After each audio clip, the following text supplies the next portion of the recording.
Hello everybody and welcome to another video blog entry for Copious Notes at blog.aaroncrocco.com.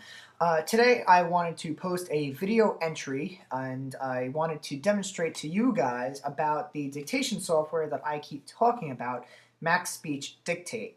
Now as you can see here I have my headphones and my microphone on, and this is my basic setup that I use for dictating into my Mac. And this is a little set of $20 headphones and microphone that I bought at Radio Shack, and it's USB, so it plugs directly into my keyboard.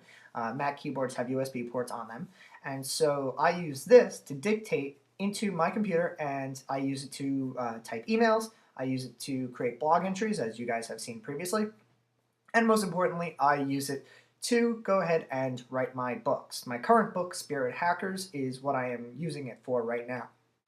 So this video is actually going to be what's called a screencast, which is an actual video capture of my Mac screen. So there's not going to be any video of me using this because it's really me just sitting here talking, more or less of what you're seeing right now. So I'm going to flip the video over to my screen, my desktop, so you'll be able to see my computer and actually a demonstration of the MacSpeech software. And so enjoy the screencast. This program works really well, and if you have a Mac computer running an Intel chip, which is pretty much any Mac built within the past few years, you definitely have this. You can get this program here called MacSpeech Dictate, and it is a great program that I am going to demonstrate for you right now. So we're going to go ahead and open that up, and it takes a few seconds here, and it's going to load up the profile from my voice in a few seconds here. And there we go. So you're going to see here in the top right corner, I have my profile ready to go. Now, there's a few things here. This is the stop and the go area. This will tell you if your microphone is in use or not. This is telling you how much the sound input is, how loud it is. This tells you what mode you're in. There's command, dictate, and sleep mode. And then this area here will tell you a list of items that you can use to command your computer. So we're going to check this out, and I'm going to show you how well this pretty much works. You can train it by going into the Tools menu and going into Voice Training. What this does is give you a story that you should read, and that story is one that it knows the words that you're supposed to say, so it can adjust itself to how you speak. And it's actually really accurate. I enjoy it. So I have a second microphone on, and we're going to try this out and show you how it works. So we're going to turn the microphone on. Open text edit. Sleep mode. Okay, so I said open text edit, and this opened up the text editor program. This is almost like Notepad if you're a Windows user. And now I turned it to sleep mode just for now so I could speak without it doing anything.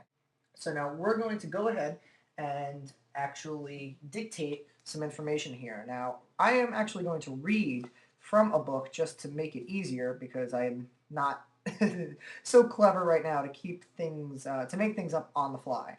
So I am going to use a page from the book that I have in front of me, which is The Writer's Little Helper from James V. Smith Jr. And this is a great little book I recommend you guys pick up because it does give you information about writing techniques and just, gives you some hints to help you out. Even if you know all the mechanics of writing, it's definitely something that, you should definitely use.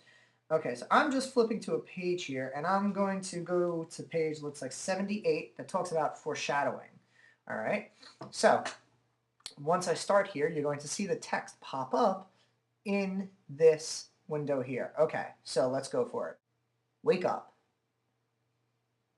Okay, and so now we're ready to dictate it. Okay, now once I go into dictation mode, you're going to see the command area change to say the word dictation. So we'll see that now.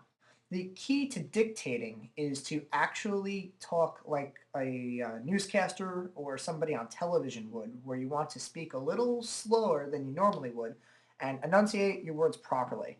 But on the flip side, you don't want to overstretch how you say your words because if you say them in a way that's not natural, the program also doesn't pick them up. So it does take a little bit of time to change how you speak for these programs. So the way I'm talking right now obviously is not going to work. Okay, I'm going to unmute my microphone and read a little from the writer's little helper, and we'll go from there and we'll see how well it takes dictation. You see this technique most often in the film because Hollywood tends to be so obvious about things, comma, often treating moviegoers as morons, period.